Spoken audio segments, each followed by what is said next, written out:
Eu sou Gabriela Neiva, né?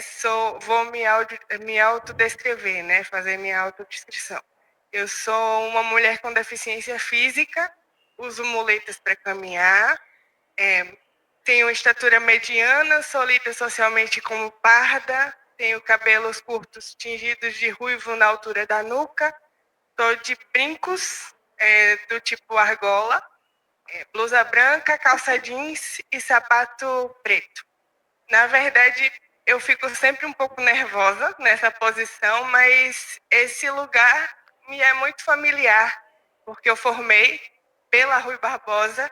Então, há 4 anos eu sou psicóloga graças a esse lugar, né? Então, minha trajetória foi aqui e também já é a segunda vez que eu estou participando do Encontro de Saúde Mental, Gênero e Violências promovido pelo Conselho. Participei das 2 últimas edições, participei do 6º e agora estou de volta no 7º para contribuir com a fala sobre violências e mulheres com deficiência. Então, paciência comigo e vamos lá.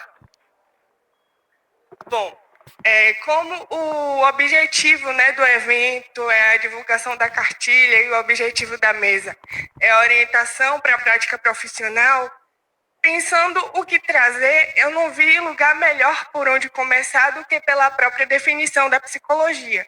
Porque sabendo o que ela é, ou recobrando o conceito, recobrando o ponto de partida, a gente tem uma noção melhor de por onde a gente está caminhando com a psicologia, o que a gente tem feito e a quem e a que o nosso fazer e a nossa ciência serve. Bom, por definição, a psicologia é uma ciência e profissão que estuda o comportamento humano e os processos mentais ou processos psicológicos, visando promover o bem-estar das pessoas. Aqui a gente já vê a noção de sujeito na centralidade da psicologia e os sujeitos como, né, participantes, como centralidade do nosso serviço. E o bem-estar e a qualidade de vida como nosso principal propósito ou nosso maior fim, né? Por que eu trago isso? Por que eu achei isso importante? Porque só há muito pouco tempo na história, a pessoa com deficiência, sobretudo as mulheres com deficiência, foram consideradas sujeitos. Sujeitos de fato e sujeito de direito. Só a partir da Declaração Universal dos Direitos Humanos, só a partir do modelo social da deficiência, para quem conhece, para quem não conhece eu vou esclarecer um pouco, e das teorias que vieram em seguida, né? Das teorias e das construções teóricas subsequentes. Uma delas é a teoria CRIP, ou também chamada de teoria queer da deficiência ou da acessibilidade, porque dialoga com a teoria queer que fala sobre gênero, expressão de gênero, performance de gênero, enfim, essas duas, né, bebem das mesmas fontes e têm o mesmo tipo de orientação. Essa teoria é bastante interessante porque traz o corpo enquanto verbo de ação, através da expressão corporar, o corpo desses sujeitos, dessas pessoas. Então, traz a noção de ocupar ativamente o próprio corpo, enquanto possibilidade de habitar o mundo e de vir a ser, e não apenas pela representação estigmatizada do viés da exclusão. Ou seja, essas existências enquanto potência, enquanto possibilidades de ser no mundo e de se transformar, enquanto possibilidades de agir de fato diante do mundo e das próprias histórias, e não só serem marcados, né, estigmatizados pelo viés da exclusão, da violência, da incapacidade, do sofrimento. Então, quer mostrar os sujeitos com deficiência a partir de outra perspectiva que não a de essencialmente vitimadas e vitimizadas. Enfim. O corpo aqui dessas pessoas, então, a partir dessas teorias todas e dessa construção histórica, é identidade, né? É veículo e é expressão de identidade. E a deficiência não é entendida como uma falha individual, mas como uma experiência socialmente construída. Por quê? Porque um corpo diverso, ele é somente um corpo diverso. Não é nada mais que isso. A deficiência surge, ela aparece na maneira como os sujeitos sem deficiência e na maneira como a sociedade, de maneira geral, interage com esses corpos e os enxerga. Então, a deficiência surge na interação desses corpos e desses sujeitos com as barreiras de diversas naturezas, barreiras de comunicação, barreiras arquitetônicas, atitudinais, urbanísticas.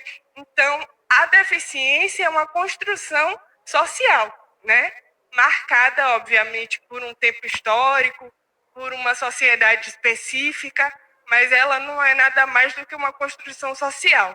O foco, então, aqui que essas teorias e a Declaração Universal dos Direitos Humanos querem trazer não é a carência, a falta, a incompletude, a incapacidade, a dependência, mas a agência, a potência desses corpos e dessas pessoas e as próprias vivências delas como material, como conhecimento valioso para a compreensão da dimensão humana, inclusive para a psicologia.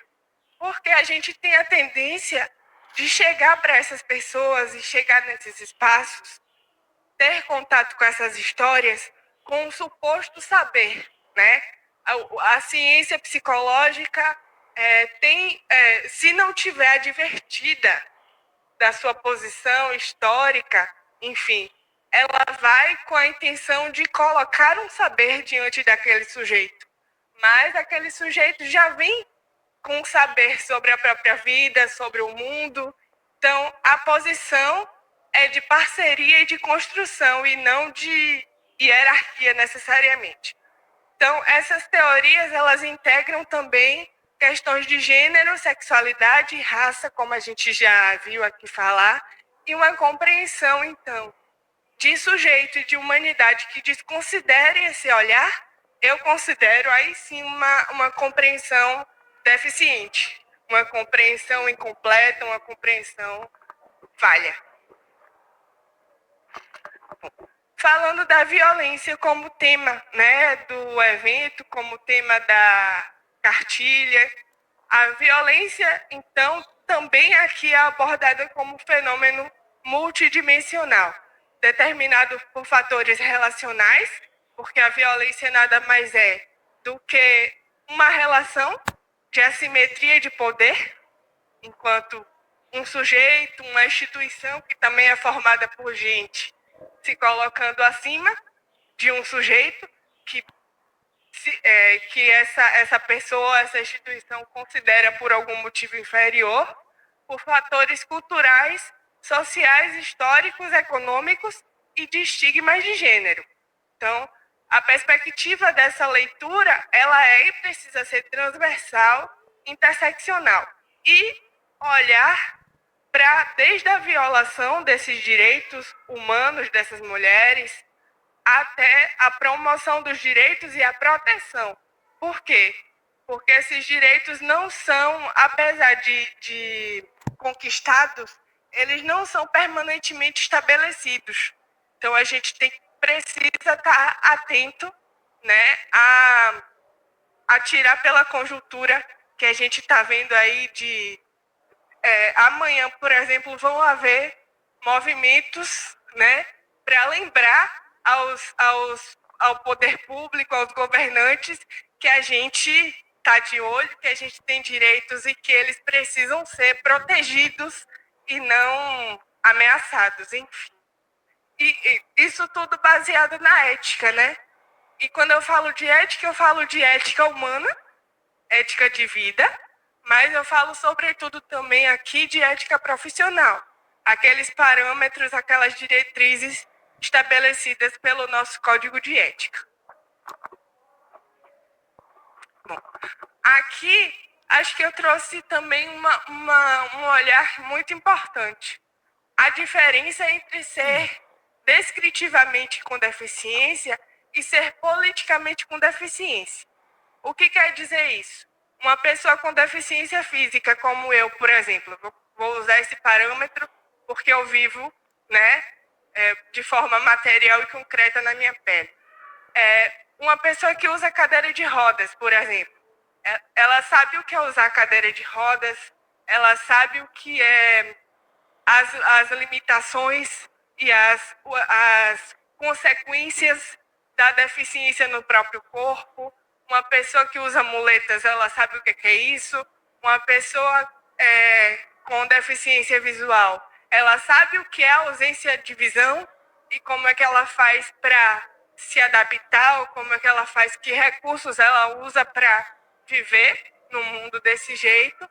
Mas tem uma outra atmosfera que é ser politicamente com deficiência, que é você entender dos direitos que a gente tem, né? A pessoa com deficiência se entender como um corpo político, entender os próprios direitos, entender as vias de acesso a esses direitos, entender como acontecem as violências, entender o que é ocupar, né, espaços e habitar o mundo sendo um corpo com deficiência nesse tempo e nessa história que a gente constrói hoje, por exemplo. Então, muitas vezes o nosso trabalho na clínica ou em outros espaços com a psicologia é acompanhar, assessorar essa transição de consciência, ou esse ganho de consciência, esse despertar.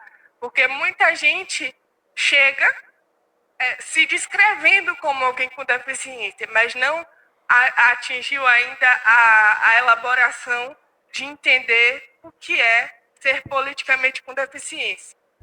O segundo tópico dialoga com isso, a identificação de sinais de violência não verbalizados, porque as pessoas também chegam, às vezes, para a gente, na clínica e em outros espaços, sem identificar que o que sofreram é violência múltipla, né? Muitas vezes, ou sem recurso de elaboração para conseguir verbalizar, de fato, que aquilo que ele passou, o ganho, né, o despertar dessa consciência que aquilo que ele passou é uma deficiência, é uma violência. Até porque, na prática, né, muitos sujeitos com deficiência chegam, né, até nós, e a gente está muito habituado à forma padrão, uma forma padrão, entre aspas, de fazer a psicologia. E muita gente não vai falar com palavras. Muita gente vai falar de outros jeitos. Por exemplo, eu atendo mulheres com deficiência que a gente faz a sessão via chat. Então, ela escreve, porque a deficiência acometeu, né, a fala dela, o jeito dela se expressar no consultório é diferente. Então, essa escuta também precisa ser ativa, atenta e inteira nesse sentido, de escutar a forma como aquele sujeito fala e não como a gente espera que ele fale. Fazer com as pessoas e não parem nem por elas, eu acho que isso dialoga com tudo isso, e considerar também essas pessoas como produtoras de conhecimento e não apenas como narradoras de histórias para compilação de dados.